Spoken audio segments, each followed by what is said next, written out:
प्रिय भक्तजनों, आज हम आपके लिए लाए हैं मंगलवार की व्रत कथा। अगर आपको कथा अच्छी लगे तो सब्सक्राइब जरूर करें। सनातन धर्म में सप्ताह के प्रत्येक दिन का अपना विशेष धार्मिक महत्व है। मंगलवार का दिन भगवान श्री हनुमान तथा मंगल ग्रह के अधिपति देव की उपासना के लिए अत्यंत शुभ माना जाता है। इस दिन श्रद्धालु व्रत रख के लाल पुष्प अर्पित करने, सिंदूर चढ़ाने, हनुमान चालीसा और सुंदरकांड का पाठ करने तथा सच्चे मन से भगवान का स्मरण करने से जीवन के संकट दूर होते हैं। मान्यता है कि मंगलवार का व्रत करने से साहस, बल, आत्मविश्वास, रोगों से मुक्ति, शत्रु पर विजय, ऋण से छुटकारा तथा मनोकामनाओं की पूर्ति होती है। प्राचीन समय की बात है। एक नगर में धर्मपाल नाम का एक अत्यंत धर्मात्मा, सत्यनिष्ठ, दयालु ब्राह्मण अपनी पत्नी गौरी के साथ रहता था।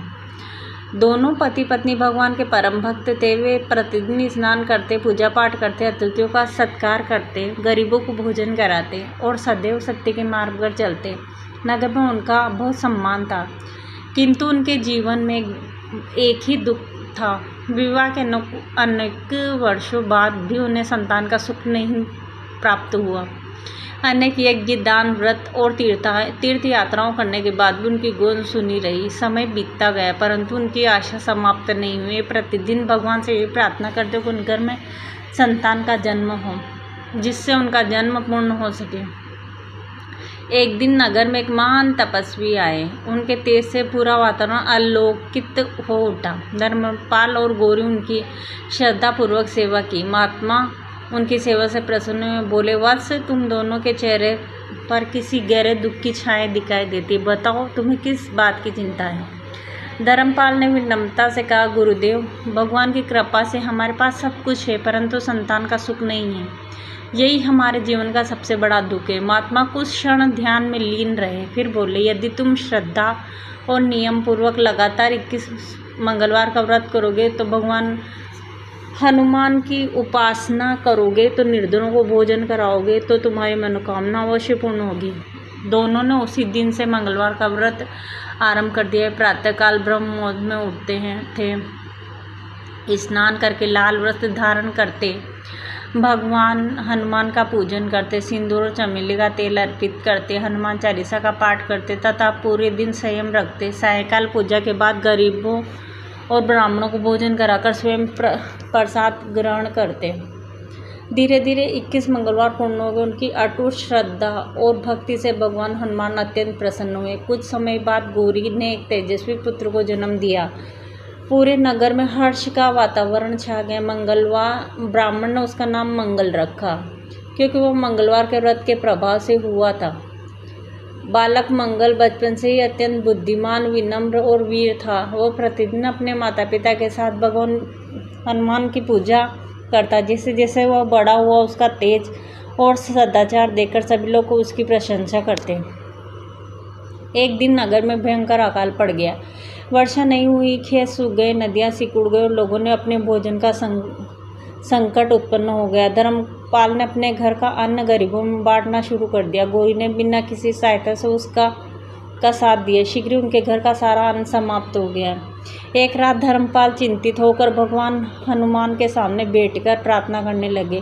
उसी समय उन्हें ऐसा अनुभव होगा जैसे कोई दिव्य स्वर कह रहा हो, धर्मपाल, चिंता मत करो, जो दूसरों का भला करता है उसका कल्याण मैं स्वयं करता हूँ। कल प्रातः नगर के बाहर पुराने वृक्ष के नीचे के पास आ जाना।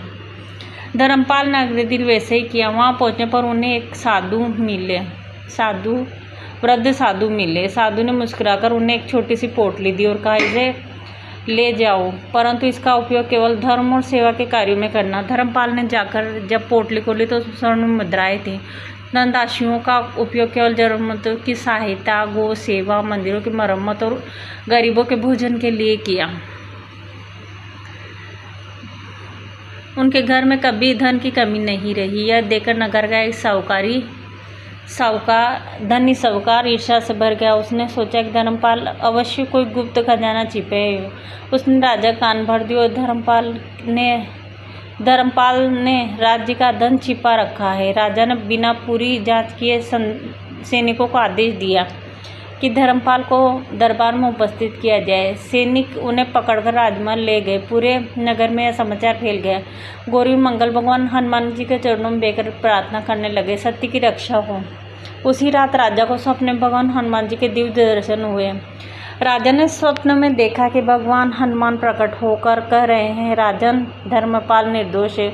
उसने कभी किसी का धन नहीं लिया। वह तो सदैव धर्म, दान और सेवा में लगा रहता है। यदि तुमने उसके साथ अन्याय किया तो मैं तुम्हारे राज्य में सुख शांति नहीं रहेगी। राजा घबराकर नींद से जाग उठा तो उसने तुरंत धर्मपाल को सम्मानपूर्वक दरबार में बुलाया। राजा ने उनके चरणों में झुककर क्षमा मांगी और कहा, ब्राह्मण देव, मुझसे बहुत बड़ी भूल हो गई। मैंने बिना सत्य जाने आपके ऊपर संदेह कर लिया। कृपया मुझे क्षमा करें। धर्मपाल ने अत्यंत विनम्रता से कहा, राजन, जो कुछ हुआ वो भगवान की इच्छा से हुआ। मेरे मन में आपके प्रति कोई क्रोध नहीं है। राजा ने उन्हें वस्त्र, धन और सम्मान देकर विदा किया। उस ईर्ष्यालु साहूकार को उसके झूठे आरोप के लिए दंड दिया। पूरे नगर में धर्मपाल की सत्यनिष्ठा और भगवान हनुमान की चर्चा होने लगी। समय बीतता गया। धर्मपाल का पुत्र मंगल युवावस्था में पहुंचा। वह बलवान, विद्वान और धर्मप्रवण था। वह प्रत्येक मंगलवार व्रत रखता, हनुमान जी का पूजन कर जरूरतमंदों की सहायता करता। उसके सद्गुणों से प्रभावित होकर दूर दूर से लोग उससे मार्गदर्शन लेने आने लगे। कुछ वर्षों बाद पड़ोसी राज्य के राजा ने धर्मपाल के राज्य पर आक्रमण कर दिया। शत्रु सेना बहुत बड़ी थी। नगर के लोग भयभीत हो गए। मंगल ने युद्ध पर जाने से पहले मंगलवार का व्रत किया। हनुमान जी के मंदिर में जाकर सिंदूर, चमेली का तेल अर्पित किया तथा प्रार्थना की, प्रभु, यदि मेरी भावना सच्ची है तो धर्म की रक्षा कीजिए। कहा जाता है कि युद्ध भूमि में मंगल और के साथी अद्भुत साहस का संचार हुआ। शत्रु सेना पराजित होकर भाग गई और हनुमान जी की राज्य की रक्षा हो गई। राजा ने इस विजय का श्रेय भगवान हनुमान जी की कृपा और मंगल की अटूट भक्ति को दिया। कुछ समय बाद धर्मपाल वृद्ध हो गए। उन्होंने अपना अधिकांश समय भजन, सत्संग और सेवा में बिताना शुरू कर दिया। उन्होंने अपने पुत्र से कहा, बेटा, धन और वैभव इससे बड़ा धर्म है जो व्यक्ति मंगलवार का व्रत श्रद्धा, संयम और सेवा भाव से करता है, भगवान उसकी रक्षा अवश्य करते हैं। मंगल ने अपने पिता की बात जीवन भर याद रखी। उसने निर्धनों की सहायता, गौसेवा, अन्नदान और धर्म कार्य को कभी नहीं छोड़ा। उसके घर में सदैव सुख, शांति और स्मृति बनी रही। उसके परिवार में प्रेम, सम्मान और भगवान के प्रति अटूट आस्था बनी रही। धीरे धीरे मंगल व्रत की महिमा पूरे प्रदेश में फैल गई। अनेक लोगों ने श्रद्धा से व्रत आरंभ किया। जिनके जीवन से रोग, भय, ऋण, संतान संबंधी कष्ट, शत्रु बाधाएं, संकट थे, वे हनुमान जी की शरण में आए। श्रद्धापूर्वक व्रत करने वालों के जीवन में आशा, साहस और इसका सकारात्मक परिवर्तन आने लगे। कहा जाता है कि भगवान हनुमान जी अपने भक्तों की पुकार अवश्य सुनते हैं। बल, बुद्धि, विद्या, निर्भयता प्रदान करते हैं। जो व्यक्ति मंगलवार के दिन सच्चे मन से उनका स्मरण करता है, सत्य का पालन करता है, क्रोध और अहंकार का त्याग करता है तथा दया और सेवा का मार्ग अपनाता है, उसके जीवन में अनेक संकट दूर हो जाते हैं। इस प्रकार धर्मपाल, गौरी और मंगल का जीवन भगवान हनुमान जी की कृपा से सुख, शांति, धर्ममय बन गया। अंततः समय में तीनों ने भगवान का स्मरण करते हुए अपना जीवन पूर्ण किया और उनकी कथा आने वाली पीढ़ियों के लिए भक्ति, सेवा, सत्य और विश्वास का आदर्श बन गई। व्रत का संदेश। मंगलवार का व्रत करने भोजन का त्याग नहीं, बल्कि मन, वचन और कर्म की पवित्रता का व्रत है। भगवान हनुमान की सच्ची भक्ति, सत्य का पालन, दीनदुखियों की सेवा और विश्वास ही इस व्रत का वास्तविक फल प्रदान करते हैं।